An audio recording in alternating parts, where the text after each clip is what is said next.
All right. Welcome back to Pain Points, where the world meets business. One half of the team here at Pain to Profits, Darius Bell, and this is Samson Jagoras. What's up? Well, we got a lot to cover for you guys today.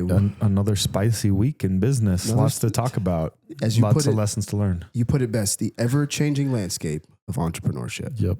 It's very telling if you actually pay attention to what's happening in the news, different cases that are playing out, different cities and things that are going down. It'll tell you a lot about where business is going and some of the potential risks and things that we need to think about.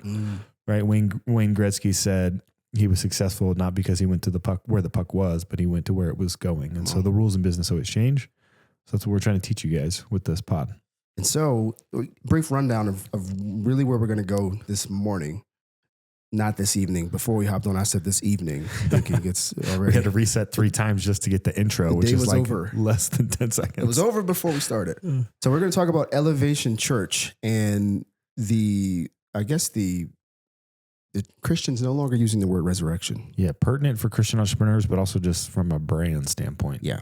We're going to talk about Mr.Beast, who's coming for the Olympic Games, the American Gladiator, everything else. American Gladiator is probably a better. Yeah.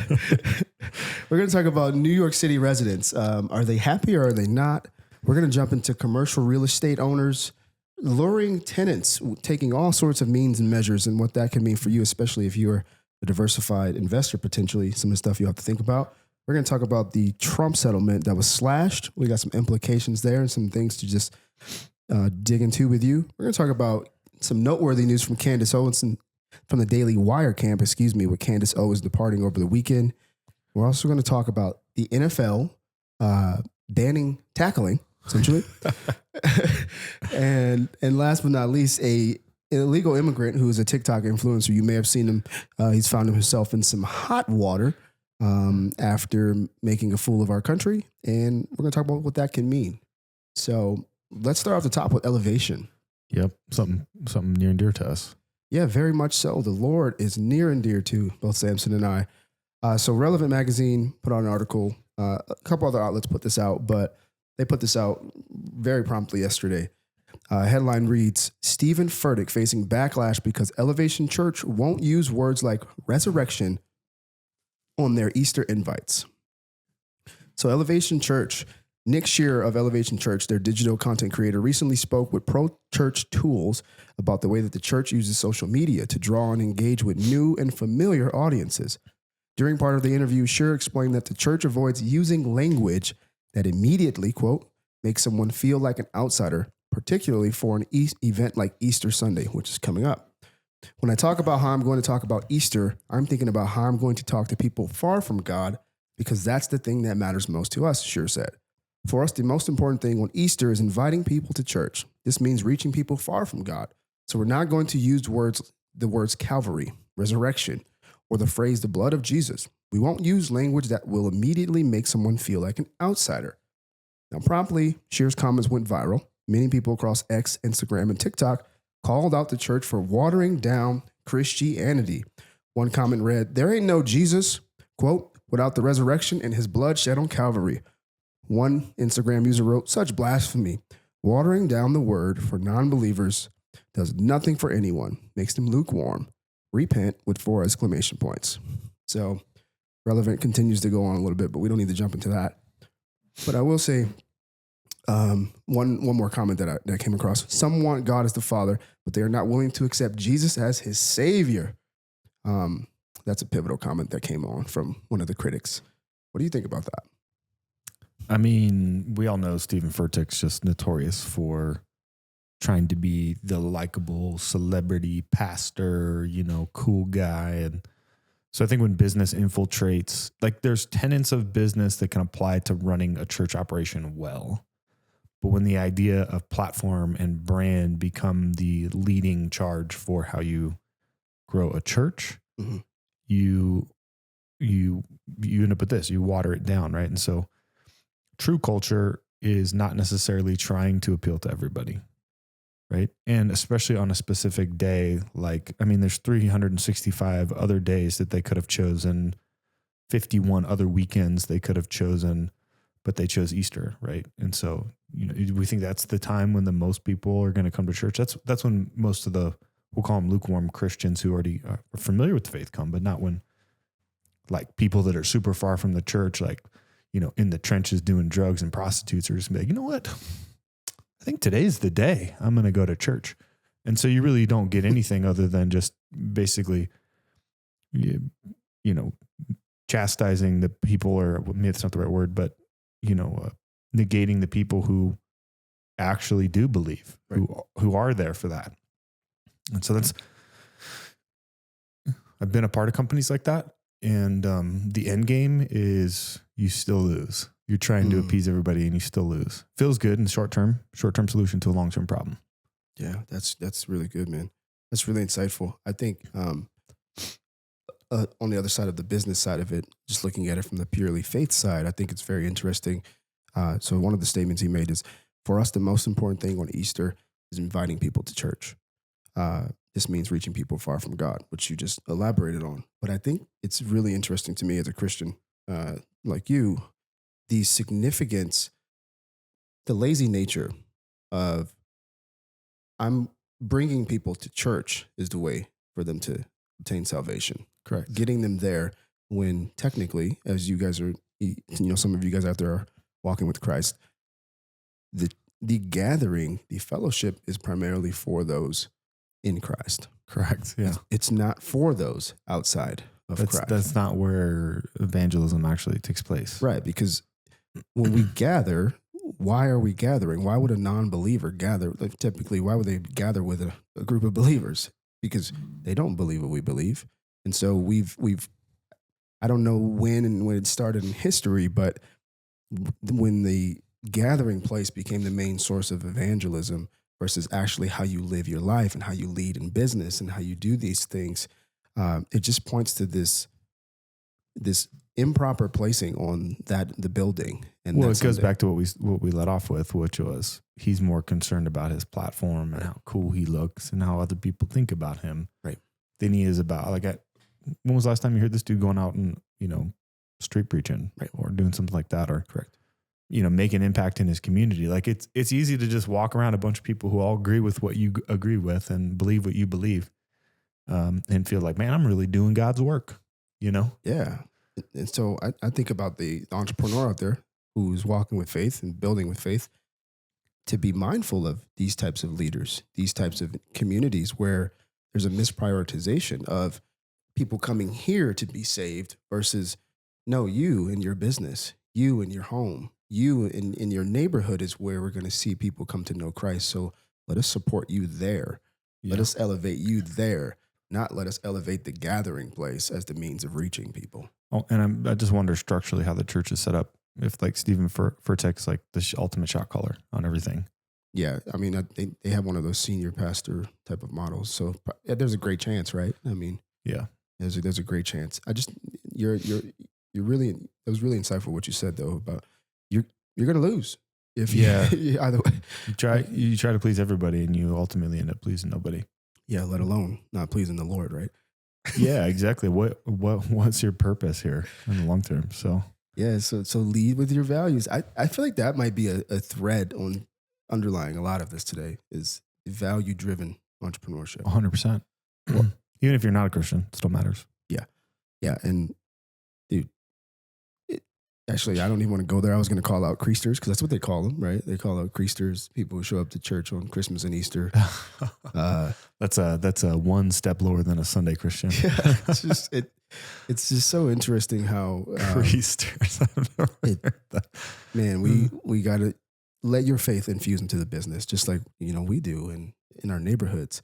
I would love to bring up the story you shared yesterday about the exchange with the young man, but we don't have to. We don't got time for that. Just living it out.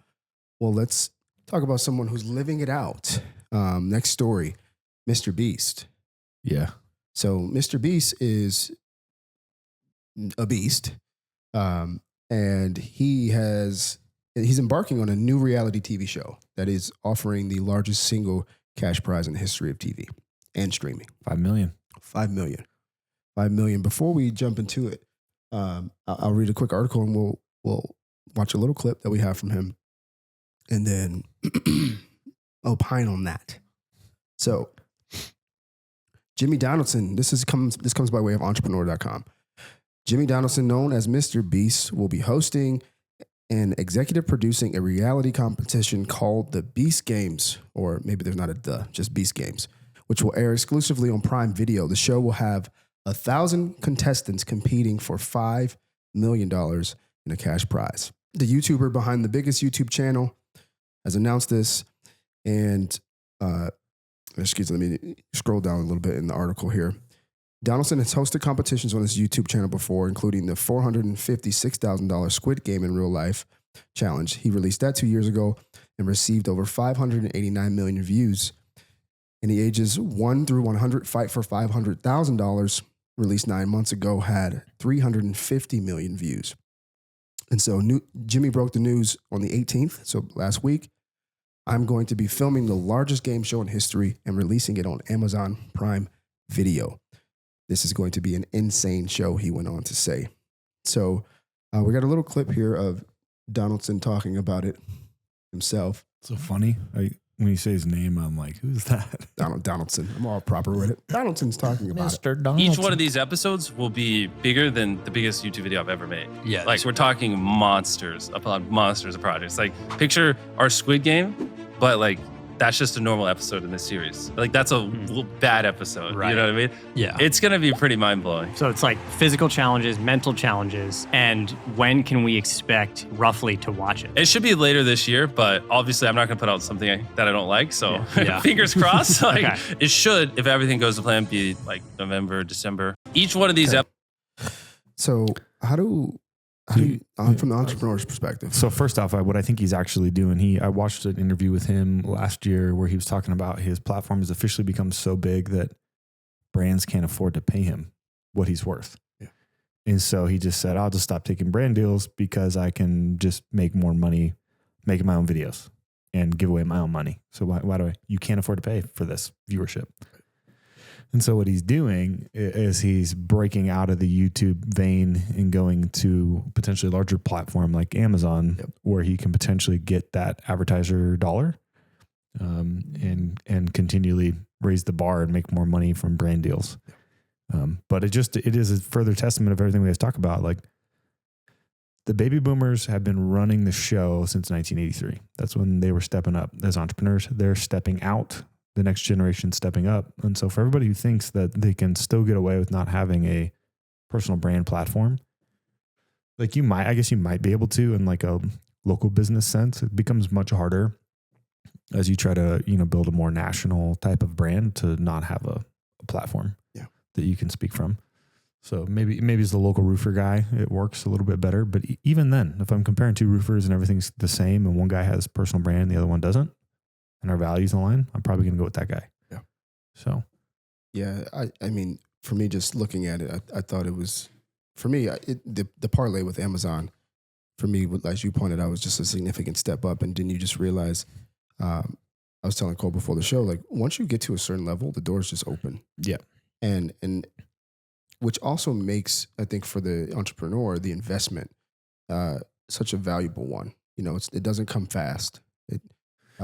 Yeah, I mean, I think it's a good point to emphasize as an entrepreneur. If you're building content and brand and expecting immediate payoff, it's a lot like investing. You're putting money into your account over time, and the power of compounding takes over time.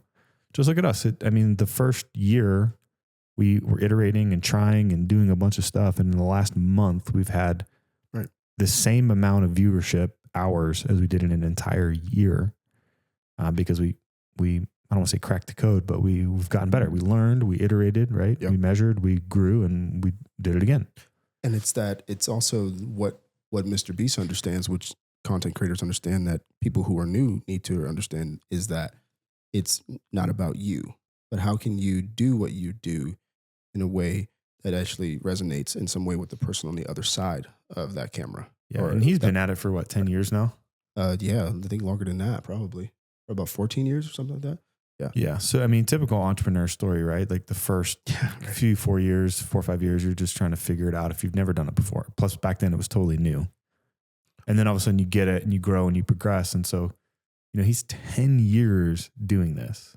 I mean, that's like a pretty significant milestone considering 80% of businesses fail in the first 2 years, and of those 80% fail in the next 2 years, and 90% of them never make it to 10 years. Yep. So he's doing something right. Well, and what was that stat you pointed out before you hopped on about the age of people who are successful in business and then reach millionaire status and billionaire status? Yeah. It said average business owner is 45. And we already know that. The majority of businesses started in this country are people between the ages of 30 and 40. Average millionaire is 57. Average billionaire is 67. Yeah. So time of the game matters. So he's already a billionaire on paper, net worth, right? Yeah. So, good for him. Yeah. And the last thing I think about when I think about people who need to make a brand, who need to create a brand for their business or their personal brand, there are a lot of people out there who are really successful, really skilled, really insightful, really entertaining. But because of whatever lens they have on content, they are missing out on the opportunities they have the most versus the people who see it and get it and who are trying everything under the sun with no skills, no experience, faking it. When there's people out there who it's the dichotomy though of like, well, I'm doing this. I'm not very good at it. I'm not seeing results. Like, I don't really need to do this. Yeah. So whatever. I don't need to do it. Like I can think of several people that if they just put the reps in, their experience and knowledge alone, and they actually have done things, right, that would elevate their brand because people are searching for credible people to follow. Right. Because everyone's like, I'm so great. And that's not true. So everybody's got the next coaching program, right? The next course. Yeah. The next, yeah. The it's 22-year-old life coach. Dude, in the last year, I've seen probably about 30 YouTubers that I follow in content. They grow. They start off talking about things that really matter to them. And then it's like, so we have our coaching program to teach others how we have grown just like we've grown. And you can be a part of it. And it's like, dang, I thought you cared about this, It's just like, well, eventually everybody reaches a point where they need to monetize. So one of the drawbacks to being a pure content creator is they don't really have a lot of business skill. Right. So entrepreneurs, like real business owners who figure out how to create content, they have real business skill. And so they don't need to resort to a coaching program because that's like the extent of what their mind can think of. Yeah. When they could be like building a software, building a better app, but they don't have any of those skills. And so they default to coaching program, which is like so played out. Yeah, it is played out. And I think, all these things point to being who you truly are, which Beast, Donaldson, Jimmy, whatever you want to call him, as in fact, he's all in on himself as a creator. And that's why he's taking the approach he's taken. And your odds for success drastically increase by just doing that. Yeah, 100%. Yeah. So get out there and create. Well, dude, okay. So our next story here, New York City. Quite the transition. Yeah, right? Well, there's thousands of people competing to get out of New York City. What is it? They're doing it for free. Games. They don't even need $5 million. They'll just leave that place. The Beast Games of New York City. It's like dodge a crackhead followed by no, I don't want to have sex with you. No, I'm out of here. Boom. Don't get pushed down the subway. Yeah. Okay, so dude, this place is out of control. Like, I didn't even pull this in, guys, but someone yesterday pushed someone onto the subway for no reason. On the track? Onto the track as the train was coming. Killed him. Like, just yesterday. Like, this is in New York? In New York City. I didn't pull it in because I didn't even want to go there. Bonkers, man. Flawless victory, man. This is crazy. All right, so New York Post puts out an article. I'm talking like I'm New Yorker. But an article. Half of all New Yorkers will flee city in the next 5 years as quality of life plummets. They found this in a post-pandemic poll. So I'm going to skip to the meat and potatoes of the article. People are fed up with the quality of life. There's a general sense of lawlessness. You go into the CVS and there's shoplifting. People's cars get vandalized. This is what Queens Councilman Robert Holden told the Post. Half of the 6,600 households polled. It's a lot of people. So this is like a credible survey. Also said that if they felt unsafe riding the subway, even more so today, a drastic reduction from more than 4 out of 5 New Yorkers who said so in 2017. The survey also showed steep slides in happiness with the quality of public education, government services, cleanliness in the city. New Yorkers were also increasingly dissatisfied with traffic, bike and pedestrian safety, and subway service. White people, residents of Manhattan, and those making higher incomes were more likely to report satisfaction with city life than other groups. The massive decline of satisfaction with the general quality of life in New York City was buoyed by the fact that 50% of residents were happy with the quality of life in their neighborhood. Some 43% of residents making more than $200,000 a year approved of living in their neighborhood, as did 45% of those earning more than $100,000. Well, of course, only 30% of New Yorkers making less than $35,000 felt the same. And I just want to read the top line too. When asked if they plan to stay in the Big Apple until 2028, only 50% of those surveyed said yes, down from 58% just 5 years ago or 6 years ago. What do we make of that? I mean, what do you expect? I mean, just look at what from a leadership standpoint. Yeah. Well, first, let's just talk about what's happening, right? Like talk about the facts, right? Right. There's a crime, immigration, police shortage problem. Correct. Same thing's happening in Baltimore. Yep. Same thing's happening in Pittsburgh. Same thing's happening in every city. We're going to see any metro area. Yeah, we're going to see this over and over and over and over again. And so, the people who are all, pro, lawlessness and anti police are not the ones that are stepping up to take these jobs. Right.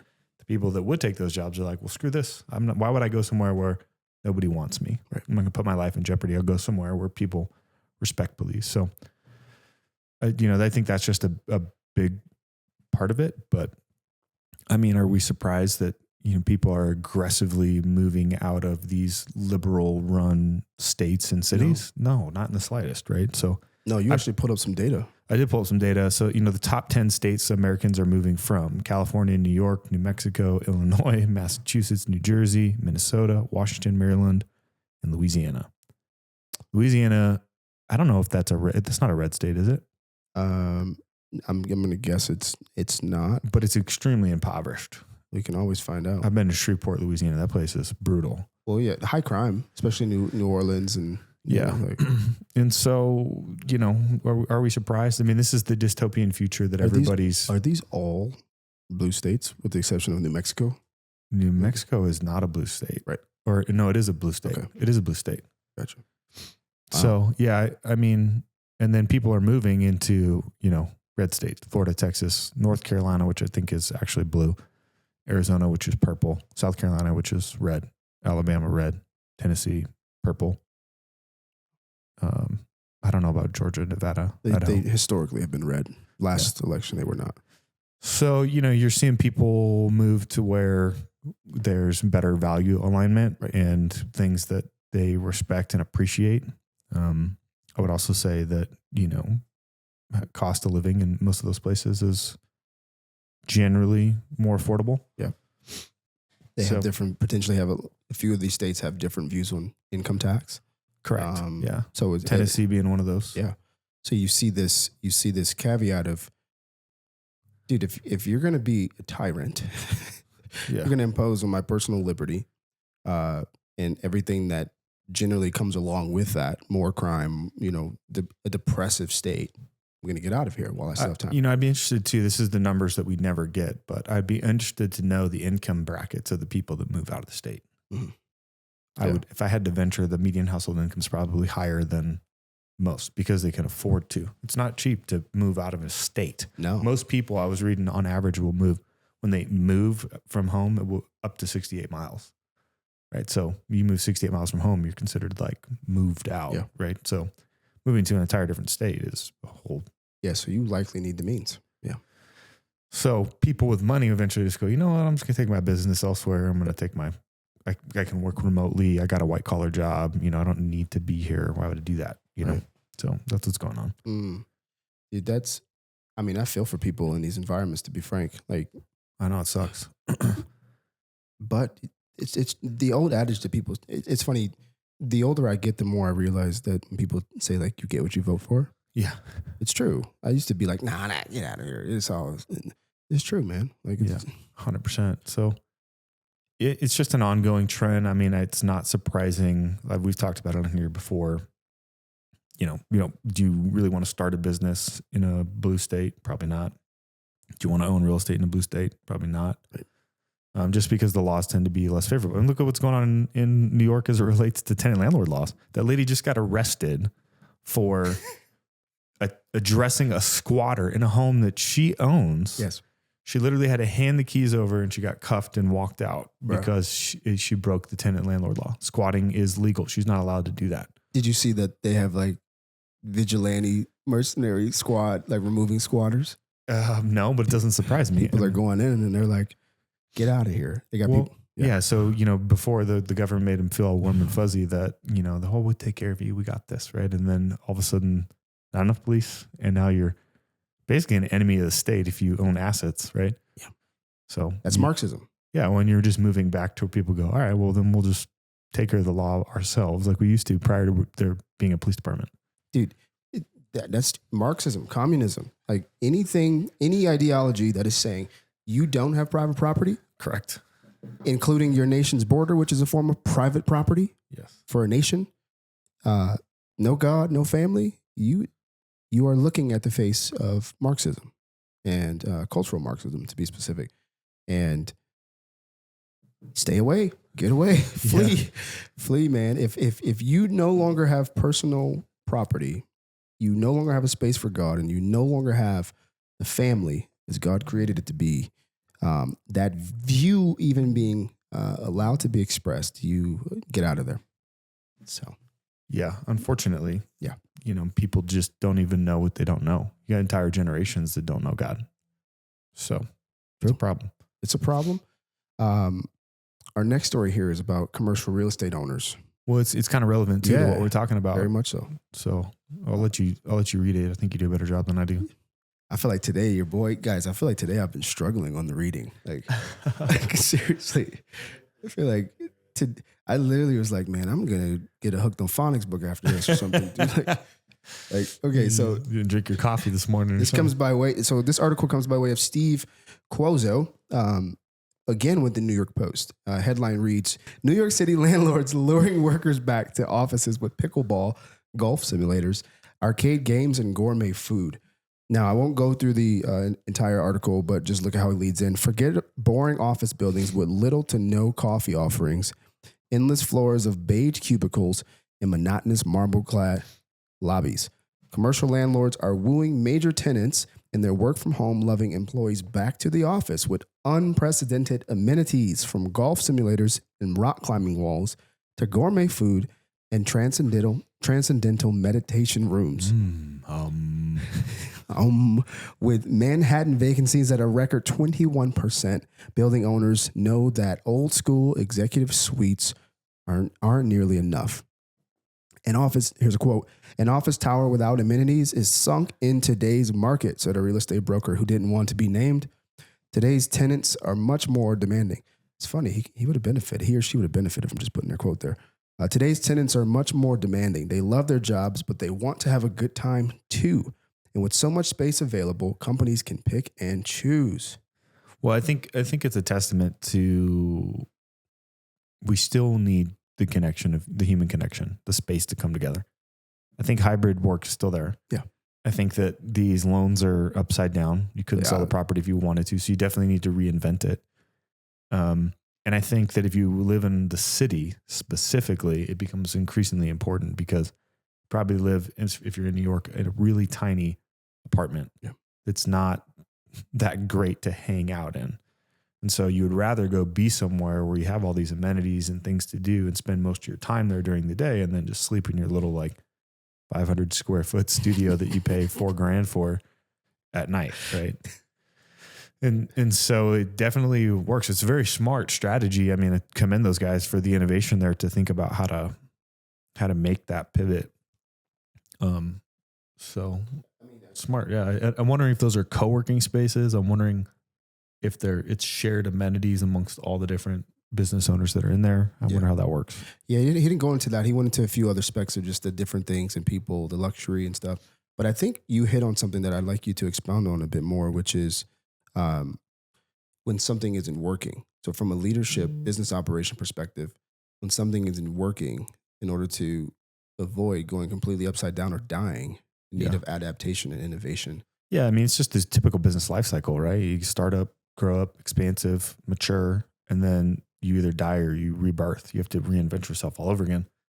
It's been a pretty tremendous run in real estate over the last, call it 20 years. Yeah. And we've always been talking about, like, the world is changing, right? And so the old hats, they're out, right? The new hats are in. So what do people care about? They care about that stuff. They care about congregating in community, and, you know, their place of work is where you spend most of your time, right? So I don't want to be stuck in a little stuffy cubicle. And so make it attractive for people to want to come back. And so they're reinventing themselves. They're rebirthing the way we think about the commercial real estate office and that strategy. And I think it's smart, because I do think hybrid work is here to stay. I mean, we follow that model within our business. Right. Yeah, those are really good points, because I think even from the standpoint, when I was looking into this, I was looking at it from the standpoint of, like, the situation they find themselves in, and the appeal to lure people back in. But I didn't even think about the why. And I really appreciate you sharing that. That's really good. They don't have a choice, right? So your option is go into default, right? Or sit there with a vacant building, or invest capital back into the business, reallocate. And, you know, you're going to get the tax benefit. All of that's, you can write that off. They'll go do what's called a cost segregation study. They'll try to depreciate as much as they can in the first year. You can depreciate like 60% of that in the first year, and they'll recapture it that way by way of a tax write-off. They may have even refinanced it or recapitalized the business. I mean, each real estate property is a business, right, you know, so they're just thinking about it from that standpoint. Yeah. Smart. Same thing we need to do as entrepreneurs. What got you there won't get you there. It won't keep you there, right? So you just got to constantly be thinking about how to reinvent it. Yeah, no, that's gold right there, man. Well, to be frank, moving to the next story, who's someone who gets that, right? Yeah. Someone who maximized that. And is continuing to maximize it before our very eyes. Former President Trump, obviously he's former president.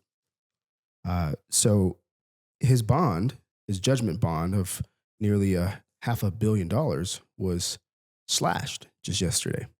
And so we're going to talk about that for a little bit here. So this comes by way of Fox News, who broke it yesterday morning around 11:30. Headline reads, from Brooke Singman, Trump's $454 million judgment bond slashed by more than half in appeals court ruling. An appeals court slashed former President Trump's bond payment, saying he must pay $175 million within the next 10 days versus $454. Trump had previously faced a Monday deadline to pay the bond that came as a result of civil fraud allegations from New York Attorney General Letitia James. A New York appeals court, hours before the deadline to post the $450 million, lowered that bond considerably. The court ordered that Trump posts $175 million within 10 days.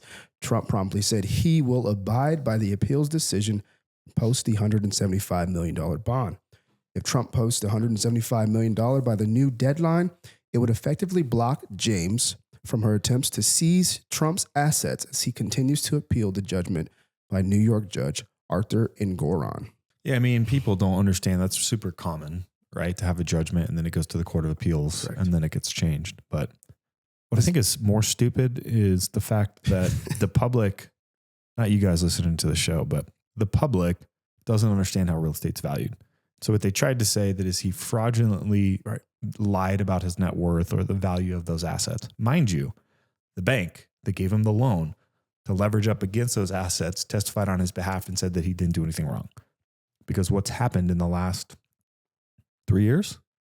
The last 3 years, interest rates have gone out of hand, right? So interest rates go up, cap rates decompress, the value of real estate goes down drastically. And so if I had to guess, I don't know this specifically, but that $454 million is probably based off of the previous valuations that he said he fraudulently claimed.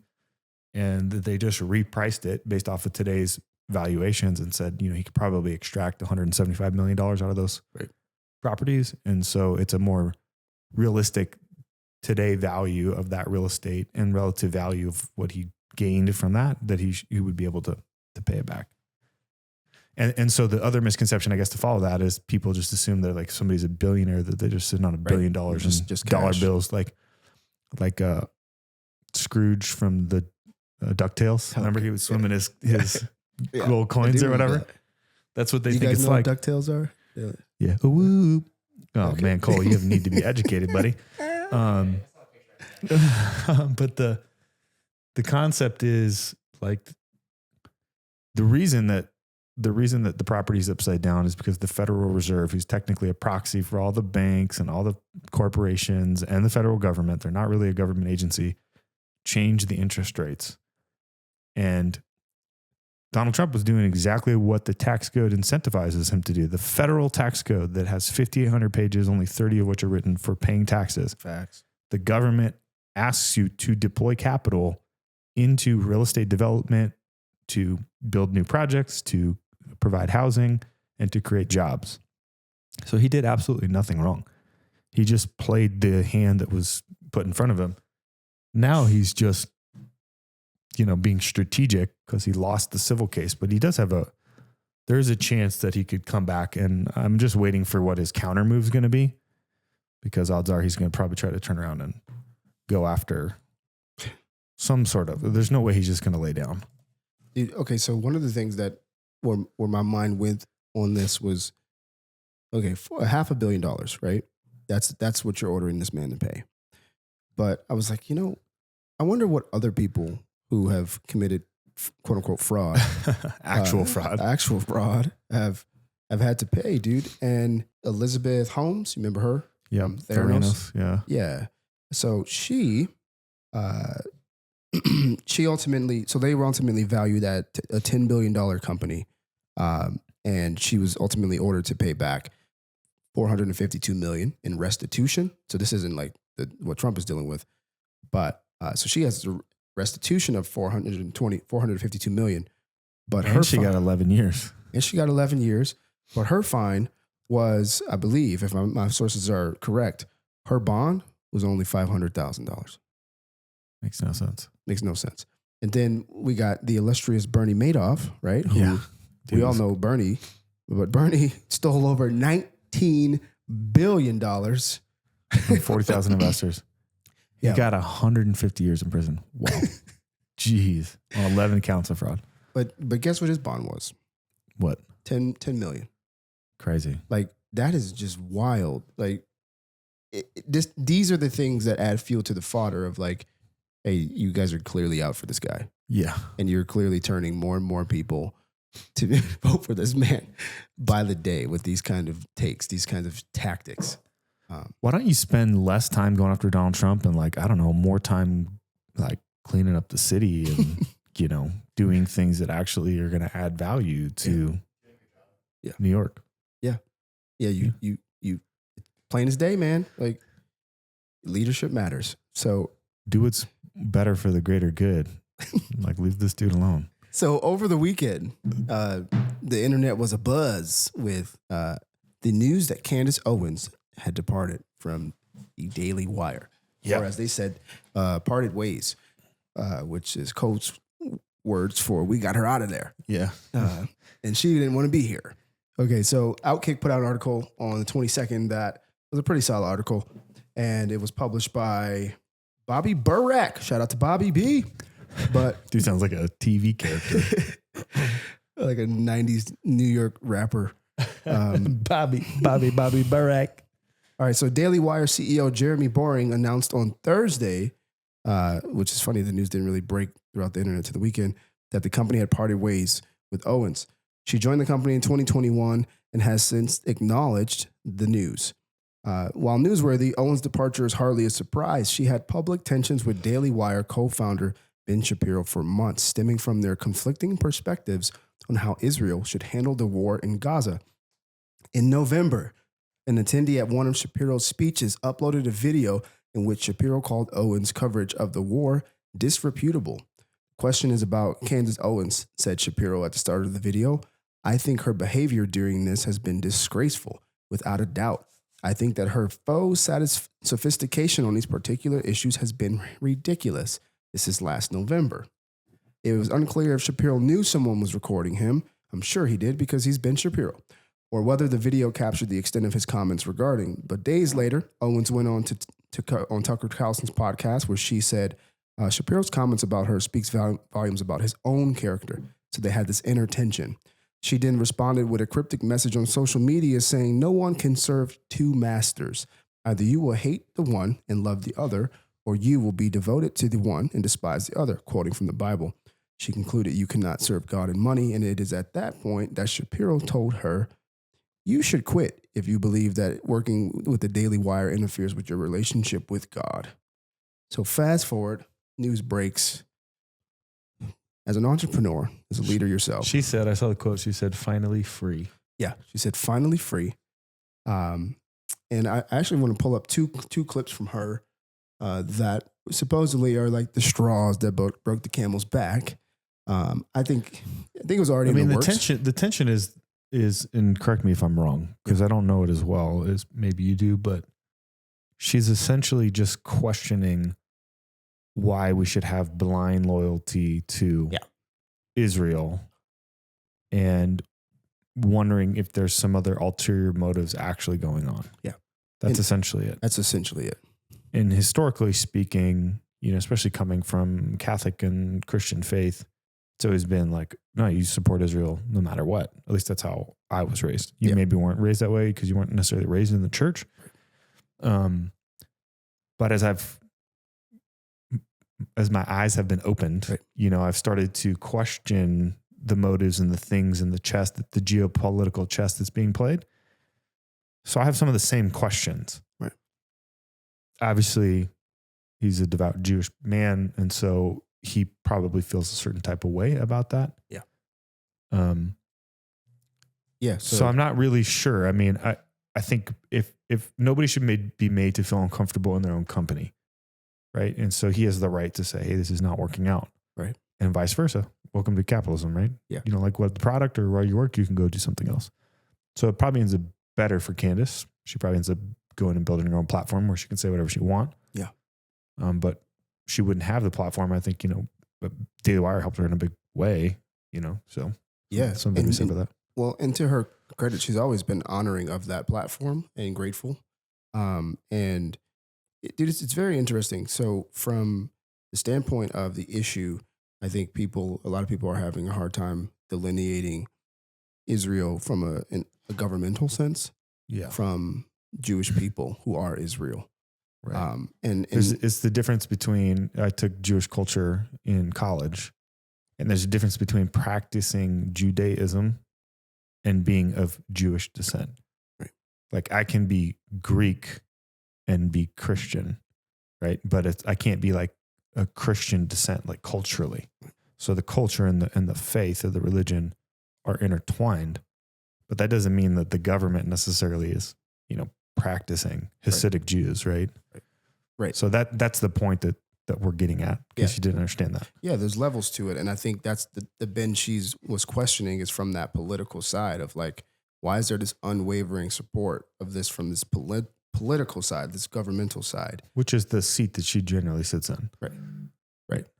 Right. And so I think the fallout from this, so there's two clips. One where this is some of her actual verbiage, and then we'll look at the other clip where you could tell, my bet is that she already knew this was over, like ahead of time. Like they had already made this decision. It wasn't like a surprise, obviously. So let's listen to this clip. Because what it registers to me as is power. Real power hiding behind a veneer of victimhood, the kind of power that can take somebody out and end their entire career if that person says something that they don't like. And in this case, it's not that I'm saying things that they don't like, it's that I'm refusing to allow my voice to be controlled. I want to be clear to you guys. I'm going to be honest with you because everybody's noticing it. Every single political commentator in America, every single one of them knows this, that if you do not step out and say things that are radically pro-Israel, or if you are too quiet on certain narratives and they want you to be radically pro-Israel, you can lose everything. That's the truth. That is a fact. I'm not feeling like I need to hide from that anymore or be afraid to say it, rather, is a better way to say it, because I've endured this for years. I'm just at the end of my rope. I have given so much rope here, and I am just done with it. Every person that you are a fan of, they know this. Every person that you line up to go here speak, they know this. Again, it's not even on the basis of what you say. It can sometimes be on the basis of what you don't say. That an entire mob will assemble. They'll write piece after piece after piece until you subjugate. If you don't subjugate, the bounty grows larger. So yes, there was a large bounty on my head. I mean, I tend to agree. Like anytime there's a tactical, strategic takedown because you don't align with a certain narrative, there should be some question marks going through your head. Right. And she has every right to push back on that. Correct. And really the fallout from this, from the standpoint of this is actually that it's for the Daily Wire, it's not a good look because technically it appears you're firing someone because you don't agree with them. Right. And it's leaving a lot of people on the conservative right, per se, or the Christian right, in terms of how they consume media and how they think about politics, wondering like, what in the world is happening? Well, because Ben Shapiro does have a lot of Christians that listen to him. 100%. And so he's potentially, causing a rift there. But I mean, God bless capitalism. Well, that's the piece, right? And so you're going to see her stock is going up. Yeah. Well, and she's got a platform on Twitter that she can huge platform. grow. She could do another Tucker Carlson move. Yeah. No, I believe she started growing her channel too, even before she joined with them. Yeah. Almost 5 million subs, 4.9. Yeah. So she's got that. And the Daily Wire obviously has to be careful because there's other discussions happening. The whole Christ is King thing that you might have heard about. There's a lot of talk within conservative circles where there's open faith, where people are like, basically things are boiling down to like anti-Christ and anti-Christian, anti-Jew types of narratives. And I think people are searching for a place right now to where they can find leaders and people who are putting out media that really align with what they want to see happen in this country. Right. So it's a very opportunistic time for both companies both brands rather, to do something that has a positive impact. Yeah. I mean, thankfully for her, she has her own platform, so she'll be all right. She's going to be fine. Yeah, absolutely. And we don't have to play this last clip from her. I don't think we need to play that from her. But ultimately, it's just rehashing. She basically was just saying how she's enjoyed her time and how she won't back down and she's on Team God and things like that. Yeah, good for her. Speaking of platforms. Yeah, dude. Now we're talking about people who are using their platform not for necessarily good. Not for good. And this is like pure bad. Take advantage of people. Take advantage of people. Take advantage of and shame. Dude, it's a mockery. It's a mockery of what this nation stands for and the people who come from abroad who actually believe in the ideals and the creeds that come forth out of the Declaration and the Constitution. Can we just watch this first video just to kick it off? Yeah, we sure can. But yeah, I guess maybe just tee it up. Who is this guy? So this guy we're watching is Leonel Moreno. He's a Venezuelan migrant, I believe here illegally, and now is able to reside here because he had a child here. But he has more than 500,000 followers. He had more than 500,000 followers. But over the last year, he came to prominence, being followed by getting tons of views, millions of views, because he was essentially making videos saying, hey, I'm living on taxpayer dollars. I'm gaming the system. Yeah. And many people were saying he's trolling. Well, even if he's trolling, he's still depicting a real reality that actually applies to him in real life because he is an immigrant. Well, he's also teaching people how to take advantage of these blue state laws we've been talking about. Right? Correct. So he really got his star really peaked over the past week because he put out the following video that we'll watch here. Hopefully the audio is of the actual TikTok, or we can pull it up on the Twitter. Okay. So we have the actual. Mi gente, he pensado invadir una casa en United States, ya que me enteré que existe una ley que dice que si una casa no está habitada, podemos expropiarla. He's basically teaching people how to use the squatter laws to their advantage. Got 4 million views on TikTok. I love the dramatic music. Yeah. So ultimately, we can link to the actual videos that are floating around on X. But he was giving game plan. Hey, and he was telling people to come, and he was talking about how I have African friends who have already done it too, and come claim a home. Essentially, is what he was saying. Well, he found himself in hot water just recently, and he may end up getting his child taken away from him. So we have some links here from Twitter. So this comes by way of Colin Rugg, who's always on top of stuff. But Moreno went viral, as we mentioned, for teaching people how to steal. But it's been revealed that he's now being investigated by authorities for using his 1-year-old daughter as a prop. It's not exactly as a prop, but it's obviously positioning her. He positions her in a lot of his videos. Even in the most recent one where he was breaking down crying, he was holding her with a face full of snot, crying. And he says, so Moreno says, "You got what you wanted. What you did will never be pardoned by God. Because of you, they will take my daughter away because of you, because of your evil hearts. It's incredible that my fellow Venezuelans are capable of this."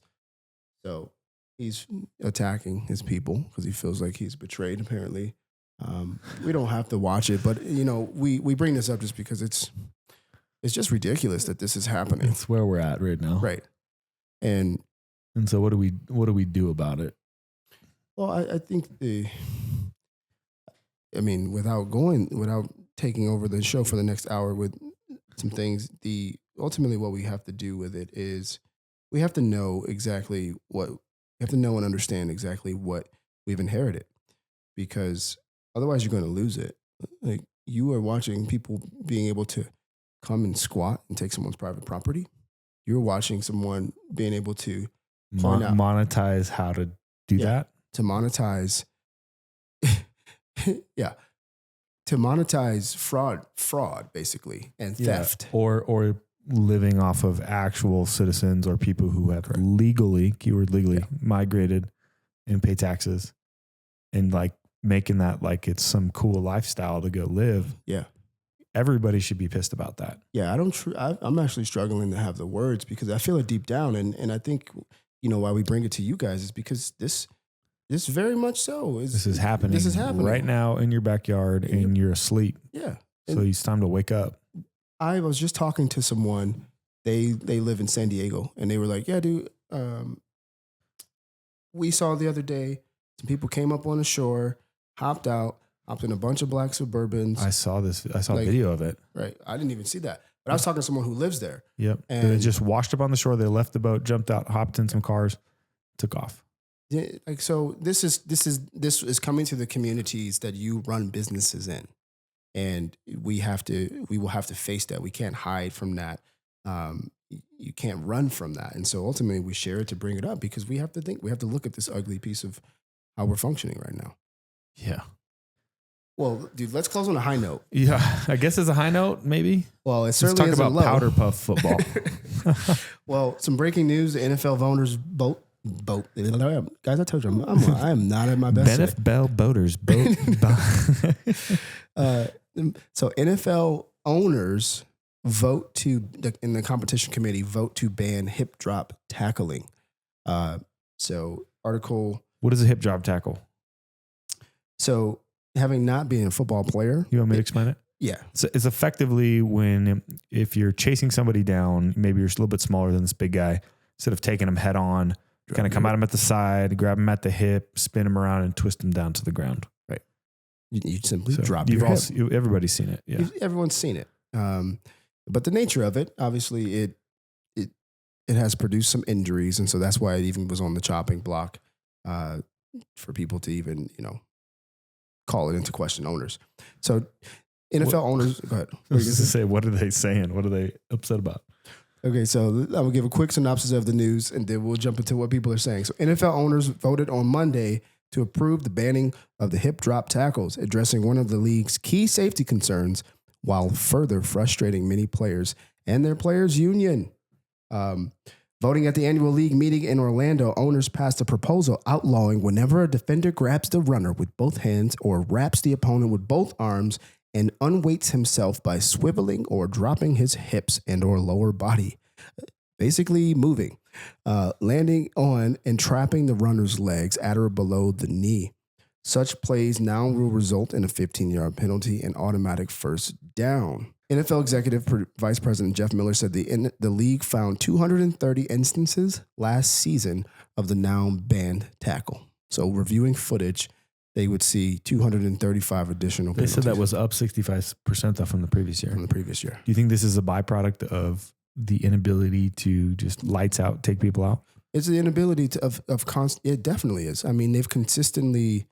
The challenge is as athletes, you start thinking too much and playing scared. Right. That's actually when you run the risk of getting hurt as a defender. True. But I think the other side of that token that's just kind of, could you imagine that NASCAR? They were like, yo, we know you guys are getting paid millions of dollars to do this, but we've decided that going over 40 miles an hour on a race is just too dangerous. Slow down. So don't go over 40. But the car is still capable of going 100. Game's going to play. It's not going to do anything to change the game. It's going to be exactly the same. But 40 mile an hour caps. That way nobody gets hurt. Okay, so there's mixed emotions amongst players who I think opinions really matter the most in this case. I don't always say that, but I think it does matter because they're the ones risking their lives. But there were people who, they all seem to be sort of retired. The ones I've seen that were like, yeah, that's good. You know, they were looking back in hindsight at injury. People have been significantly injured. Yeah. Let's not mistake showing that. an Achilles right here. Yeah. Let's not mistake that. People have been seriously injured. But active players today, Patrick Green said his response was, two-hand touch gonna be next. LMAO. Cam Jordan, who's a star player for the Saints, he put out a tweet that just had a bunch of flags everywhere in the referee, because that's literally how many times this is going to happen a game. Javon Holland, safety for the Dolphins, put out a tweet, said, breaking news, tackling banned. Mike Hilton, offensive league, you know that. What is this league becoming? In reply to a question of what is this league becoming? Another player for the Atlanta Falcons, they love passing rules to help the offense. We fed up with the special treatment. So even offensive players. These are all defenders thus far. That guy is not, though. Well, he was an offensive guy literally saying, like, we're getting special treatment, which is kind of true the way they've changed some of the tackle rules just recently. So here's some of a catalog of that. So no horse collar, no ducking the head, no hip drop, no slamming, no big hits on defenseless receiver. Y'all must not have had to tackle these dudes before. So basically, like, he's saying, you don't know what it's like to try to tackle someone in the NFL. Correct. Like freight trains running down the road. Yes. So how I have a teammate who his name's John Gadden, and he talks about the time he played. He was a D lineman, mind you. This guy's like 300 pounds, strong as an ox. And we played against Adrian Peterson. And he said he went to go tackle Adrian Peterson in the hole. He said Adrian Peterson's knee came up and hit him in the face mask. And he like blacked out. He couldn't see. And just was like held on for dear life until like basically a hip drop tackle until Adrian Peterson fell down like, 7 yards later and stuff. And so the point is, here's a grown 300-pound man that said Adrian Peterson was built different. That's who's playing in the NFL. Bro, let me just put this into for those of you who aren't extreme for sports fans. Derrick Henry is 6'4" or 6'5", and he runs a 4.5 40, and Jack is in the prime of his life physically at 30 years old, and dude's a beast. So he's capable of running 20 plus miles an hour. So I can run 20 plus miles an hour at 6'4", 250 pounds, and the average corner. Go down a little bit, right there. That one.